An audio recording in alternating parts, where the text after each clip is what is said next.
The story begins with a young anthropologist named James Harrington, a man driven by an insatiable curiosity for the unknown. James had spent most of his adult life traveling to remote corners of the earth, studying ancient cultures, and learning their traditions. Yet, nothing could have prepared him for the most unusual experience of his life, an invitation to attend an alien wedding. James first encountered the enigmatic invitation in the middle of a stormy night. He had been working late in his small countryside cabin, poring over notes about an indigenous ritual he had recently studied. As lightning illuminated the sky, a bright flash of green light appeared outside his window, followed by a strange, humming noise. When he opened his door, he found a small, metallic device hovering in midair, pulsating with a soft glow. The device projected a holographic message in a language he didn't understand, but as he watched, the symbols rearranged themselves into English. You are cordially invited to the unification ceremony of the Clivni and Tyrax species. Initially, James thought it was an elaborate prank. But when the device emitted a beam of light that displayed vivid, three-dimensional images of a far-off alien world, complete with its dual suns, crystalline forests, and floating cities, he knew this was something extraordinary. The message ended with instructions to touch the device if he wished to accept the invitation. With his heart pounding and every rational thought screaming at him to decline, James reached out and placed his hand on the cool metallic surface. In an instant, the world around him dissolved into a blur of colors.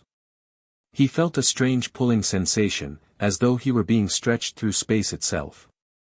When the sensation ceased, James found himself standing on a platform made of shimmering, translucent material. He was no longer on Earth. Towering alien structures loomed in the distance, their spires glowing with an ethereal light. The air was crisp and filled with a faint, melodious hum, as if the very atmosphere resonated with music. A group of beings approached him. They were tall and slender, with iridescent skin that shifted colors like an opal under sunlight. Their eyes were large and luminescent, and they wore garments that seemed to ripple and flow like liquid starlight. One of them stepped forward and introduced itself telepathically, its voice resonating directly in James' mind. "Welcome, Earthling. I am Lauren, your guide to the unification ceremony. You are the first of your kind to witness such an event. It is a great honor." James struggled to process what was happening but managed to stammer out a response. "Why was I chosen?" Lauren's eyes glimmered with what James could only interpret as amusement. "The Clivni and Tyrax have studied many species across the cosmos. Your curiosity and adaptability make humans uniquely suited to understand the significance of this event. You will observe, learn, and perhaps even participate in ways unforeseen." James didn't quite understand the cryptic remark but decided to go along with it. He followed Lauren and the other beings through the alien city, marveling at its architecture and the diverse array of life forms bustling about. Some were insectoid, with segmented bodies and multiple limbs, while others resembled sentient clouds of gas contained within translucent shells. Despite their differences, all seemed to coexist harmoniously.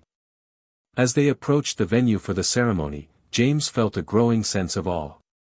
The structure was a massive dome made of a substance that looked like spun diamond. Inside, the space was filled with thousands of attendees from various species, their collective energy creating a palpable buzz in the air. At the center of the dome stood two beings, the bride and groom. One was Clivni, a species known for their crystalline forms that refracted light into dazzling rainbows. The other was Tyrax, a race of hulking, reptilian creatures with scales that shimmered like molten gold. The ceremony began with a series of rituals that were both mesmerizing and bewildering. Beams of light danced across the room, forming intricate patterns that seemed to tell a story of unity and cooperation. Alien instruments emitted sounds that resonated deep within James' chest, evoking emotions he couldn't name. He watched in fascination as the bride and groom exchanged gifts, a shard of the Clivni's crystal heart and a scale from the Tyrax's protective hide, symbolizing their willingness to share their essence with one another. But just as the final vows were about to be spoken, chaos erupted. A group of rogue Tyrax warriors burst into the dome, their weapons blazing with energy. They were opposed to the Union, believing it would dilute their species' purity. Panic spread through the crowd as the rebels charged toward the altar. Without thinking, James sprang into action. Using his knowledge of human conflict resolution and his quick wit, he grabbed one of the ceremonial artifacts, a staff that seemed to control the light beams, and manipulated it to create a barrier of dazzling light between the rebels and the couple. The crowd gasped as James stepped forward, addressing the rebels with a mix of bravery and desperation. "Stop this madness. This union represents hope and unity, something every species can aspire to. Don't let fear and hatred destroy what could be a new beginning for all of us." To James' surprise, his words were translated into the Tyrax language by the staff. The rebels hesitated, their leader's eyes narrowing as he considered the unexpected intervention. Before he could respond, the bride and groom joined James, their combined presence radiating an aura of peace and strength. Together, they managed to convince the rebels to stand down, promising to address their concerns through dialogue and mutual understanding. As the ceremony resumed, James felt a surge of relief and pride. But his role in the event wasn't over yet. In a surprising twist, the bride and groom announced that, as a representative of Earth, James would serve as an honorary witness to their union. They placed their hands on his shoulders, and he felt a strange warmth spread through his body. In that moment, he became a symbolic bridge between their two species and humanity. When the ceremony concluded, James was hailed as a hero. The Clivni and Tyrax leaders thanked him for his bravery and insight, offering him a place in their alliance as an ambassador for Earth. Though overwhelmed, James accepted, knowing that his life would never be the same. As he returned to Earth, the metallic device still in his possession, James couldn't help but wonder what other adventures awaited him among the stars. He had attended an alien wedding and become the unexpected groom of intergalactic diplomacy, a role he would embrace with the same curiosity and courage that had brought him to this extraordinary moment.